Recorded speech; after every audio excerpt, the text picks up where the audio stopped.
যাই হোক, সবাইকে সুস্বাগতম। কি আর বলবো, ক্ষমতায় থাকলে কি যেটা সহজ হয়ে যায়? এটা তো একটা ধ্রুব সত্যের মতো আমাদের সামনে এসে হাজির হচ্ছে। মহারাষ্ট্রে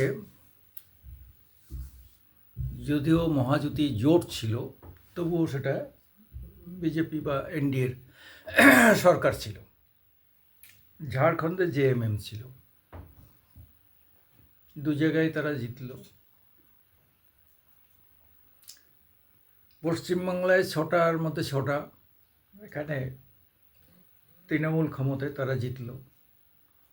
উত্তরপ্রদেশে 9টার মধ্যে 6টা জিতল বিজেপি, তারা ওখানে ক্ষমতায় আছে।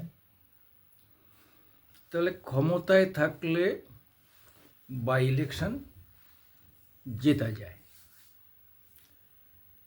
কিন্তু আমাদের কাছে আমাদের পুরনো অভিজ্ঞতা অন্য কথা বলে। আমাদের যে বয়স হয়েছে, আমরা পুরনো আমলের, আমরা দেখেছি যে বাই ইলেকশন মানেই সরকারের পরাজয়, বিরোধীরা জেতে। কারণ হচ্ছে মানুষ সরকারের পরিচালনায় যেখানে যা যা ত্রুটি বিচ্যুতি, সেই জায়গা থেকে একটু শিক্ষা দেওয়ার জন্য তারা বিরোধীদের সেখানে জেতাত। একটু আপনারা বাম আমলেও এমন ঘটেনি, এমন না, বাম আমলেও ঘটেছে, তার আগে তো এটাই রেওয়াজ ছিল। আর এখন যে সরকারে থাকবে সেই জিতবে। তাহলে কি আমরা ভারতের গণতন্ত্র কি পরিপক্ক হচ্ছে, না কোথাও আমরা দেনা পাওনা ইত্যাদি বিভিন্ন ফাঁদে মুখ থুবড়ে পড়ে আছে? যে এখান থেকে যখন পাচ্ছি আর আমার দরকারটা কি? এটা হতে পারে। এটা কি স্বাস্থ্যকর গণতন্ত্র? এসব প্রশ্ন করা ন্যায় কি অন্যায়, সেটা অন্যরকম। আর একটা কথাও বলতে হয় যে তাহলে দুর্নীতি কোনো ইস্যু নয়। শিবু সোরেনকে কয়েক কোটি টাকার দুর্নীতিতে অ্যারেস্ট করেছিল, যেমন অরবিন্দ কেজরিওয়ালকে অ্যারেস্ট করেছিল।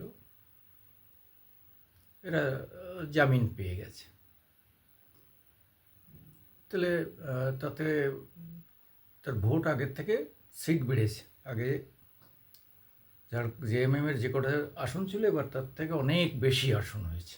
অর্থাৎ সরকারটাকে আরও জবরদস্ত করে করতে হবে।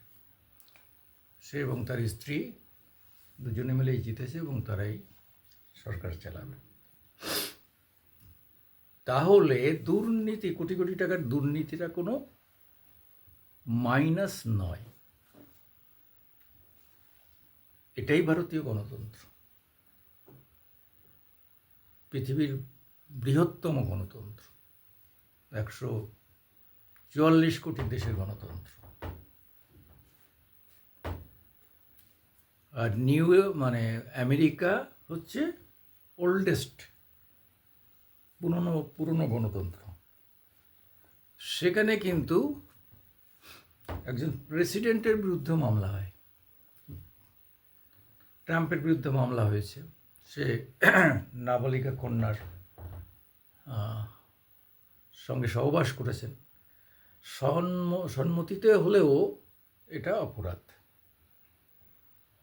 যদিও ওখানে পলিগ্যামি কোনো অপরাধ নয়, একটা বিবাহিত অ্যাডাল্ট পুরুষ বা মহিলা সে যে কারোর সঙ্গেই যৌন মিলন করতে পারেন, কিন্তু যদি নাবালিকা হয় সেক্ষেত্রে আইনের ক্ষেত্রে কিছু আছে। এমনি সবটাই ঠিক আছে, কেউ অভিযোগ না জানালে ঠিক আছে।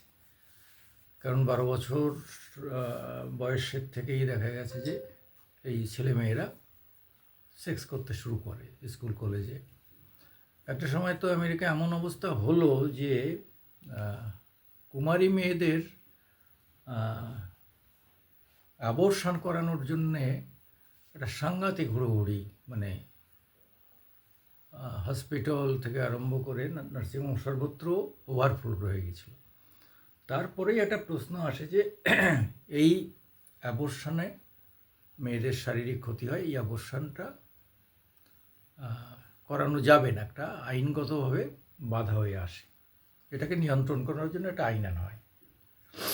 কিন্তু এবার ডেমোক্র্যাটদের এটাই দাবি ছিল যে এই অধিকার খোল্লা দিতে হবে, অ্যাবর্শন করার অধিকার দিতে হবে।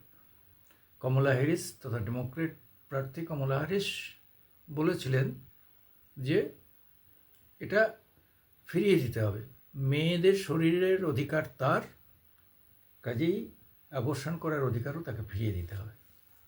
কিন্তু জনগণ ভোট দিয়েছে কনজারভেটিভ মানসিকতার ট্রাম্পের দিকে। ট্রাম্প বলেছে না, তা হবে না, এভাবে মেয়েদের শারীরিক ক্ষতি করা যাবে না বা এটা করা যাবে না। এসব বলছে এই কারণে যে সেখানে ট্রাম্প আর্থিক দিক থেকে সে খুব বড় লোক, সে কর ফাঁকি দেওয়ার জন্যে তার উকিলকে টাকা, আমার উকিলের কাছে টাকা গচ্ছিত রেখেছে, সেটা তার পেমেন্ট হিসাবে দেখিয়েছে, ফিজ হিসাবে দেখিয়েছে, কিন্তু আসলে অত টাকা ফিজ নয়। এইসব গোলমালের মধ্যেও তার বিরুদ্ধে মামলা হয়েছে, তাকে জামিন নিতে হয়েছে। এখনও তার মামলা তাকে ছাড়েনি, এখন তার বিরুদ্ধে একাধিক মামলা আছে।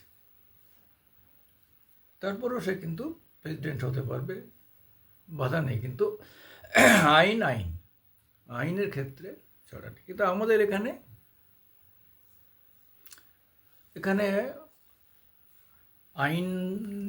আইনগত পেতে তো খুবই কষ্ট।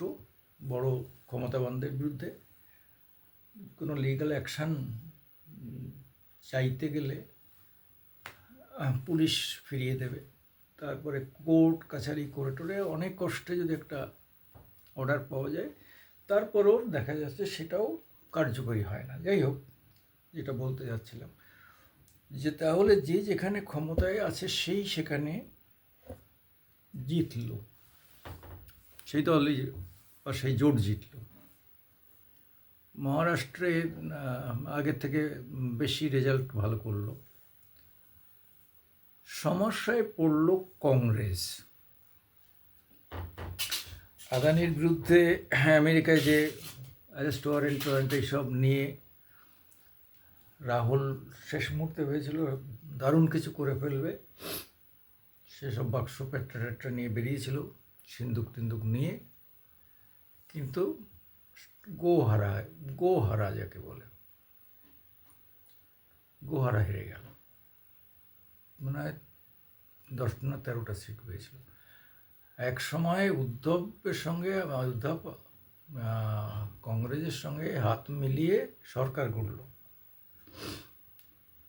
সেই কংগ্রেসের এখন ওখানে 10 না 13টা কি পেয়েছে। যাই হোক, হরিয়ানায় জেতার কথা কংগ্রেসের, সেখানে হেরে ভূত হয়ে গেল। ঝাড়খণ্ডেও বলা হচ্ছে যে কংগ্রেস জেএমএমের সঙ্গে আছে, কিন্তু জেএমএম এককভাবে যা সিট পেয়েছে তাতে জেএমএমের খুব একটা লাভ হবে বলে মনে হবে না। এনসিপি 16টা পেয়েছে মহারাষ্ট্রে, আর এনসিপি পেয়েছে 45টা। তাহলে ভেবে দেখুন, জেডিইউ একটা পেয়েছে, মানে ইন্ডিয়া জোট ওখানে যেটা, সেটা 50টা সব মিলিয়ে। কথাটা হচ্ছে যে আলটিমেটলি মানে কংগ্রেস যে পিছু হচ্ছে, এটা একটা বড় সিমটম। ওখানে মুসলিম তাস খেলেছিল, ওখানকার মুসলিমরা একদম ডাইরেক্ট, তারা ওপেনলি সিদ্ধান্ত নিয়েছিল যে তারা কংগ্রেসকে সমর্থন করবে, তারা আর কোনো দলকে সমর্থন করবে না। কিন্তু তাতেও সুবিধা হলো না। তো এটা কি হচ্ছে? কংগ্রেস বারবার পিছোচ্ছে কারণ হচ্ছে যে 14% মুসলিম ভোট সারা ভারতবর্ষে, সেইটাকে ধরে রাখলে তার অবস্থাটা কী হবে। সে চেষ্টা করছে যে কাস্টিজমটাকে ইয়ে করতে, আদিবাসী, তফসিলি, ট্রাইবাল, এইরকম ছোটো কাস্ট, বড়ো কাস্ট, এইসব মিলিয়ে টিলিয়ে তারা একটা চেষ্টা করছে যে কাস্টিজমটাকে লাগিয়ে দেওয়া যদি যায়, এবং সেটা প্রাথমিকভাবে তারা লোকসভাতে মানে সাকসেস পেয়েছিল উত্তরপ্রদেশে, কিন্তু এখন কিন্তু আর পেল না, সেখানে 9টার মধ্যে 6টাই পেয়ে গেল।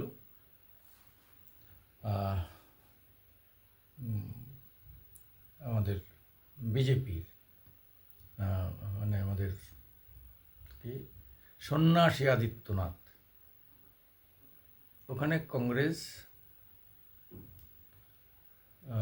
মানে 2টো পেয়েছে, এসপি 2টো পেয়েছে, কংগ্রেস মানে কোনো সিট পায়নি। আর একটা কি আরজেডি নাকি লোকদল টল কি শুনলাম। তা সব মিলিয়ে কি হচ্ছে, সব মিলিয়েছে যে যেখানে জিতেছে সে সেখানে ভালো পারফর্ম করেছে। আমাদের দেশের ডেমোক্রেসি বহু মানে জলের নিচে, ডেমোক্রেটিক ওয়েতে আমাদের যে বিশ্বাস ডেমোক্রেসিতে, সেই বিশ্বাস এখন অনেকটা টালমাটাল। যাই হোক, নমস্কার, আমি সুকুমার দেবনাথ, আমার মামাটি মানুষ ইউটিউব নিয়ে আপনাদের সামনে আসে। আপনারা একটু লাইকস দেবেন, শেয়ার করবেন এবং সাবস্ক্রাইব করবেন, প্লিজ প্লিজ প্লিজ।